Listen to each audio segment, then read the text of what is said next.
Decision final কলকাতার পরিবর্তে বাংলাদেশে ওয়ার্ল্ড কাপ ম্যাচ হবে মুম্বাই এবং চেন্নাইতে, সেই প্রস্তাবও নাকচ করছে বিসিবি। এবং দেখুন আইসিসি অনেকবার প্রস্তাব দিয়েছে ভারতে ম্যাচ খেলার জন্য, কিন্তু কলকাতায় না, মুম্বাই এবং চেন্নাই বাড়িতে বিসিবি বলছে আমরা এখন ভারতে ম্যাচ খেলবো না, আমাদের এখন ভেন্যু লাগবে শ্রীলঙ্কা, কারণ আমাদের এক মুস্তাফিজকে তারা সেভ করতে পারে না, তাহলে আমাদের ফুল বাংলাদেশ ক্রিকেট এবং সহকর্মীদের তারা কীভাবে সেভ করবে, তার জন্য আমরা ভারতে যাবো না। এবং দেখুন এই মুস্তাফিজকে তারা যে কলকাতা দল থেকে বাদ দিয়ে অনেক বড় ভুল করছে। দেখুন এক মুস্তাফিজের জন্য বিসিবি যে আর কত বড় সিদ্ধান্ত নেবে ইন্ডিয়ার বিপক্ষে, এবং আইসিসি এখন অনেক চেষ্টা করছে বাংলাদেশকে তাদের ভারতে ম্যাচ খেলার জন্য, কিন্তু দেখুন আইসিসি এত চেষ্টা কেন করছে? দেখুন বাংলাদেশ এখন যদি ভারতে যদি খেলতে না যায়, তাহলে অনেক দেশে এখন ভারতে খেলতে আসবে না তারা, কারণ এখন নিরাপত্তার কারণে তারাও খেলতে আসবে না। অস্ট্রেলিয়া, তারপর ইংল্যান্ড, নিউজিল্যান্ড, তারাও এখন নিরাপত্তার কারণে ভারতে আসবে না। তার জন্যই বাংলাদেশকে এত প্রস্তাব দিচ্ছে ইন্ডিয়া মাটিতে ওয়ার্ল্ড কাপ খেলার জন্য। এবং দেখুন বিসিবি সব প্রস্তাব নাকচ করে দিচ্ছে আইসিসির।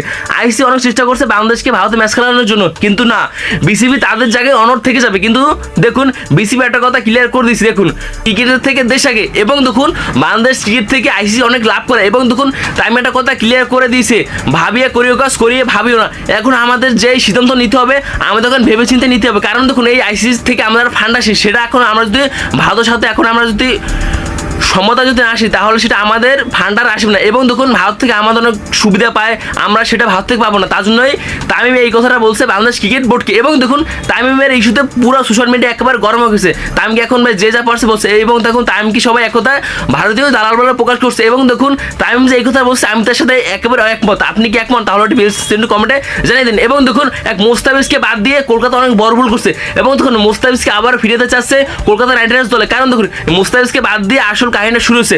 এবং দেখুন বাংলাদেশ ক্রিকেট দল এখন পর্যন্ত অনড়, তারা এখন ইন্ডিয়া ওয়ার্ল্ড কাপ খেলতে যাবে না, তারা এখন যাবে তো না যাবে না। কেন তারা যাবে না? কারণ আমাদেরকে অপমান করে আমাদের কাছে মাপ চাইলে তো হবে না।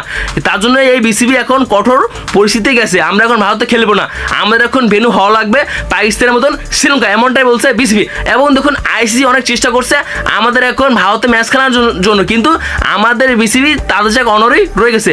এই জন্য আমি বিসিবিকে সেলুট জানাই। এবং দেখুন এক মুস্তাফিজকে অপমান করা মানে আমাদের পুরা বাংলাদেশকে অপমান করা, আমার এটাই মনে হয়। আর আপনার কি মনে হয়? বিসিবি কমেন্টে জানিয়ে দিন।